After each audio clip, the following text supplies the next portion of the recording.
Vamos continuar agora no capítulo 2 de Amós. No capítulo 2 agora Deus termina de tratar com as nações gentílicas e a partir do versículo 4 ele começa a tratar somente com Judá e com Israel, com os judeus, com a nação escolhida.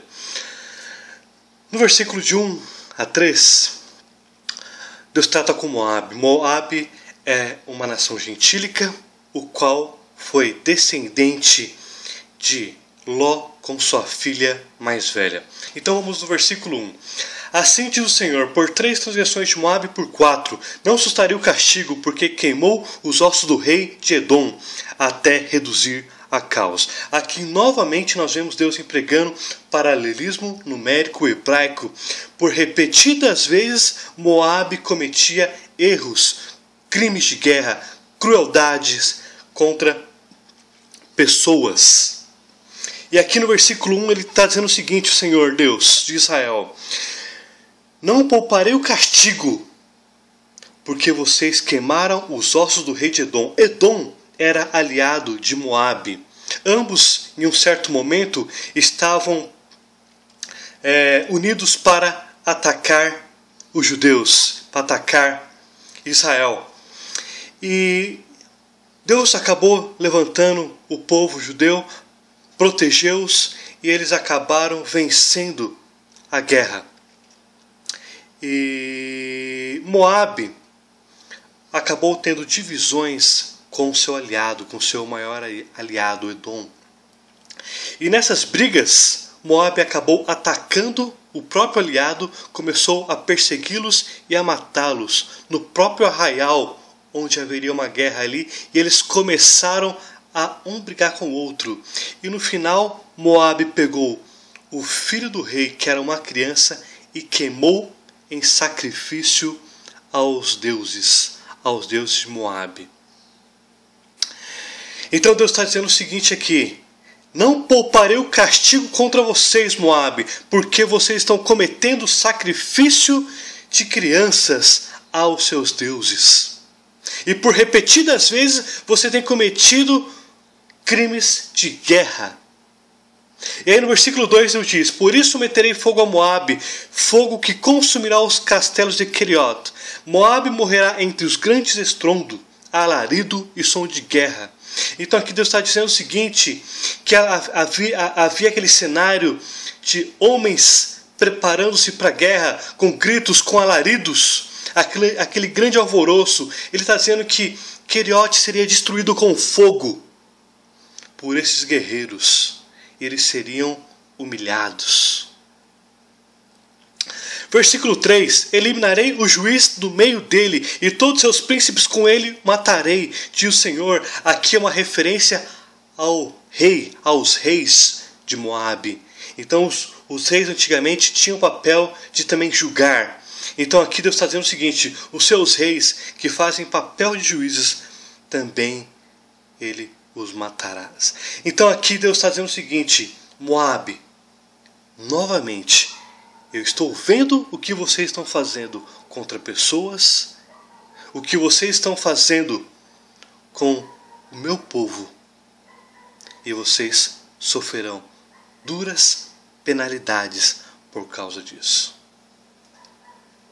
Agora no versículo 4, Deus começa a tratar com Judá. No versículo 6, Deus começa a tratar com Israel, especificamente com as duas nações separadas por ele.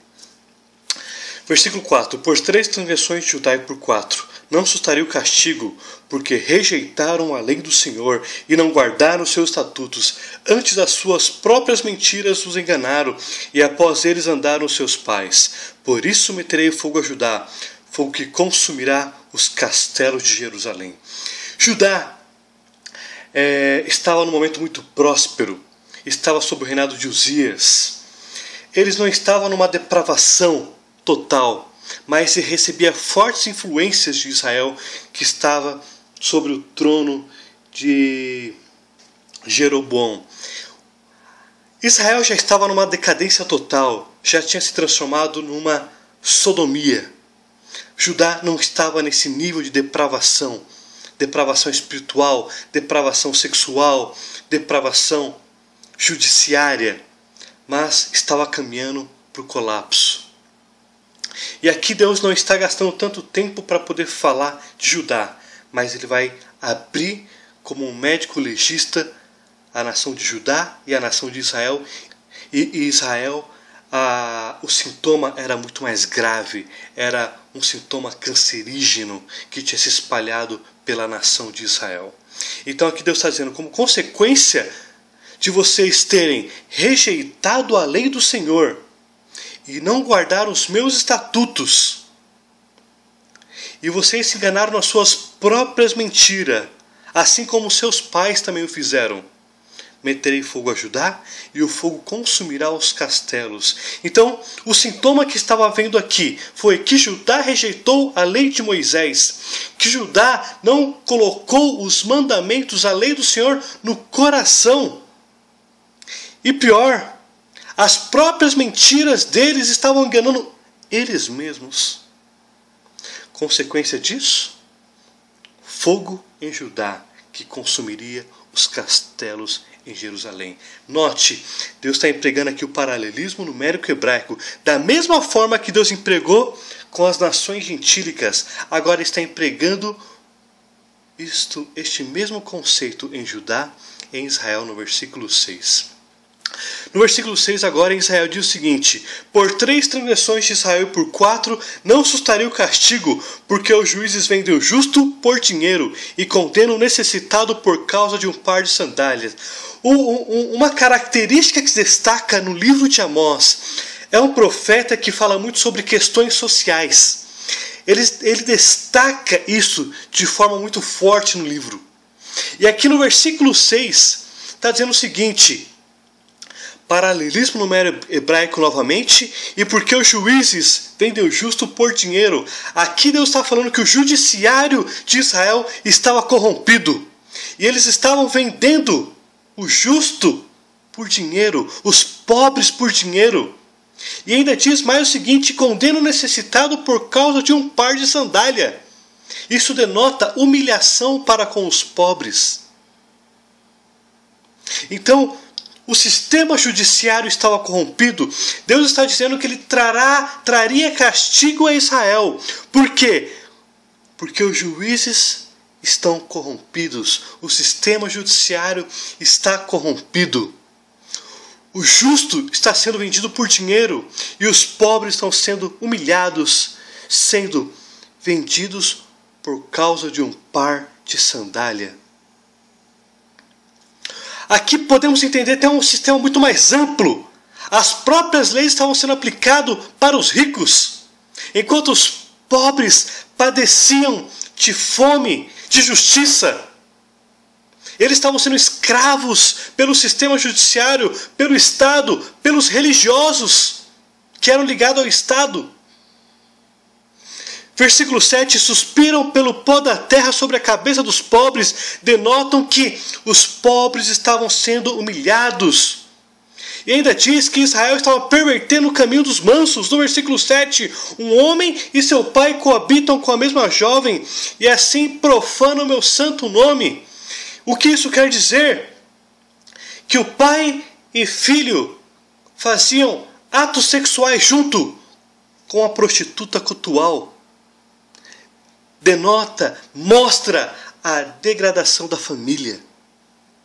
Estavam num círculo de idolatria, de orgias sexuais, e ainda praticavam a humilhação aos pobres de forma que queriam escravizá-los. Versículo 8, e deitam ao pé de qualquer altar sobre roupas empenhadas, e na casa de seu Deus bebem o vinho dos que foram multados. Aqui no versículo 8 está dizendo o seguinte, que eles praticavam orgias sexuais, idolatrias ao pé de altares idólatras, e ainda pegavam roupa empenhadas, que era usado como penhor, porque os pobres não tinham condições de pagar por determinadas coisas. Os ricos pegavam as pessoas que tinham uma certa condição melhor, pegavam essas roupas que deveria se manter guardada, quando o pobre terminasse de pagar por aquilo ou trabalhar por determinadas coisas, essa roupa deveria retornar aos pobres. Eles pegavam essas roupas e usavam junto no sistema de idolatria e orgias sexuais para adorar deuses. E ainda diz o seguinte no versículo 8: e na casa do seu Deus bebe o vinho que dos que foram multados usavam a multa para arrecadar dinheiro e comprar vinhos, bebidas para os seus deleites. Então multavam para deleitar-se no vinho com os dinheiros que arrecadava dos pobres e os que pagavam altos impostos.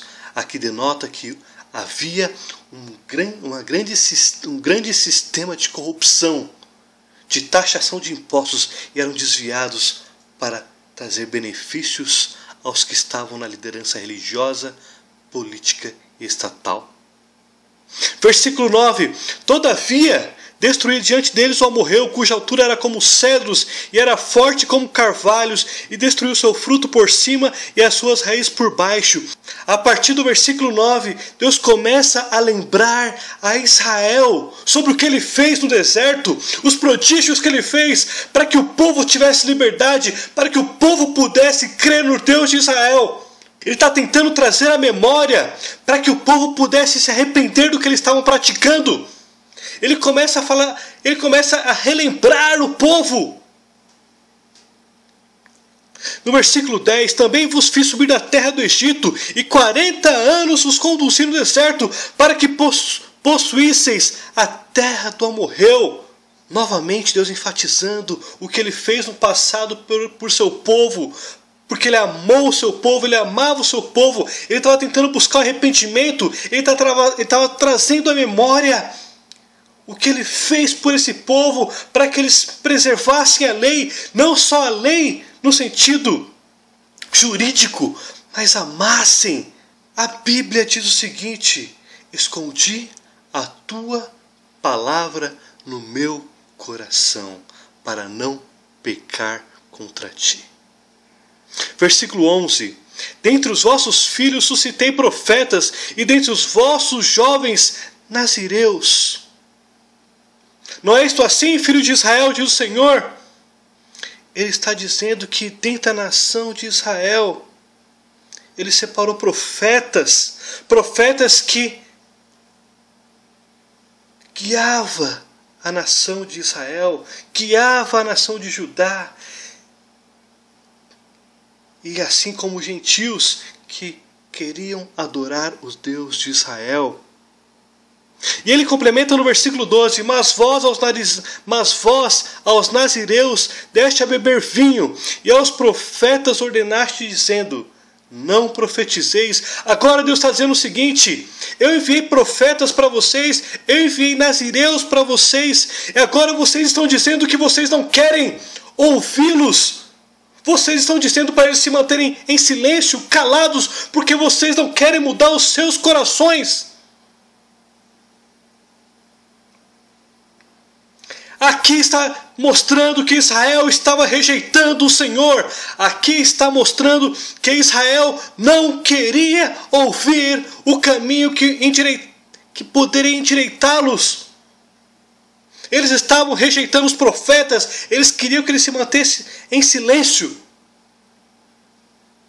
E aqui ainda diz o seguinte no versículo 12: que eles pegavam os nazireus e davam vinho para eles beberem. Os nazireus não podiam beber vinhos. Era um momento separado para adoração, para estudo da Torá. E aqui eles estavam pervertendo os nazireus para transgredi-los a sair do caminho do Deus de Israel. E aqui no versículo 13: eis que farei oscilar a terra debaixo de vós, como oscila um carro carregado de feixes. Aqui no versículo 3 Deus está dizendo: eu trarei terremoto sobre vocês por causa da perversidade, por causa da corrupção no sistema judiciário, por causa da corrupção no sistema estatal, por causa da corrupção no sistema religioso, por causa dos altos impostos que vocês estão desviando esse dinheiro para seus próprios deleites, escravizam os pobres, vendem os justos para os seus próprios deleites, praticam orgias e adoram outros deuses. Versículo 14: de nada valerá a fuga ao ágil, ao forte não corroborará sua força, nem o valente salvará sua vida. Deus está dizendo o seguinte, que nem o mais ágil na guerra poderá escapar desse castigo. Vocês podem ser o mais poderosos belicamente, não vai conseguir fugir. Versículo 15: o que maneja o arco não resistirá, nem o ligeiro de pé se livrará, nem tampouco o que vai montado a cavalo salvará sua vida. Ele está dizendo o seguinte, nem o mais especialista no arco vai conseguir fugir, nem aquele que tem habilidades em correr vai conseguir escapar, nem o que vai montado no cavalo vai conseguir salvar a sua vida. E no versículo 16, o mais corajoso entre o valente fugirá nu naquele dia, diz o Senhor.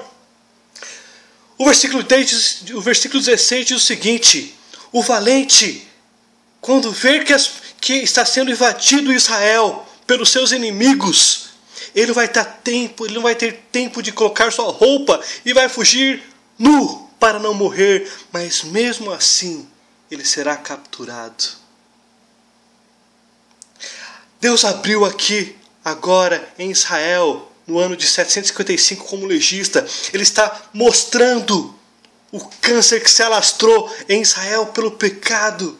E Deus está usando aqui, arrependei-vos, e novamente aqui no versículo 6, Deus está empregando paralelismo numérico hebraico. Por repetidas vezes você tem praticado iniquidade contra os meus olhos, vocês têm abandonado a minha lei. Não adiantará fugir, porque eu caçarei vocês onde vocês estiverem, porque eu sou o Senhor Deus de Israel.